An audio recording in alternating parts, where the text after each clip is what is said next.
Okay, so let's have a look at your writing now.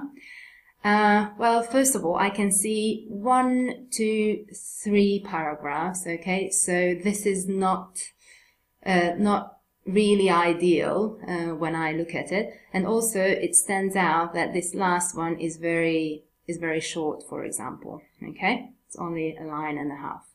But anyway, let's have a look at it first. So the provided illustrations compare the male and female students in different education over 20 years of time, providing data for the period from 1970 to 1990 in Britain. Okay, so this is a nice start, and it is an overview sentence. Okay, so you did try to explain the topic and that box that we saw here in different words, which is a very good start. On the other hand, there is a few things that could be improved. Okay, so the provided illustrations, that's very nice. Compare the number. Okay, so here it would be better if you had this word, the number of male and female students in different education systems. Okay, so systems over 20 years of time providing data. Okay, so this is not incorrect, but the word order is a little bit strange or not so natural. So the different education systems, it would be better to write Britain here. Okay, so different education systems in Britain, and then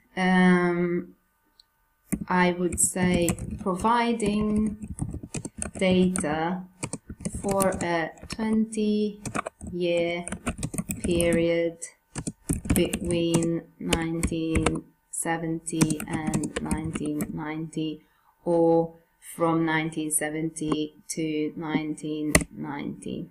Okay, this way the flow of the word or the sentence, the words and the sentence is a bit more natural. Okay, and then I'm going to press enter here, intro, because this sentence is your beginning of the main body, where you are going to start to analyze the main points. Okay, so the overview sentence is at the beginning, and then a new paragraph needs to start. As is observed from the given line graphs, okay, this is not a line graph, this is a bar graph. If you type in Google bar graphs, line graphs, you will see the difference. Women were far behind in part-time education in 1970, but within 20 years they made a remarkable progress in further education and went well ahead of men, especially in part-time studying, but in full-time as well. Okay, so here, first of all, I think, you know, part-time education, further education, I don't think you need this part. Okay, you don't need to repeat that. And also, I think you are mixing here two of the main points, which is not necessarily a good idea, because first you are talking about the increase. So women were far behind, which is a nice expression, far behind men in part-time education in 1970. But within 20 years, okay, try to avoid using but. So however would be nicer, or as opposed to 20 years later, or as opposed to 1990, when they outnumber men in this field, for example.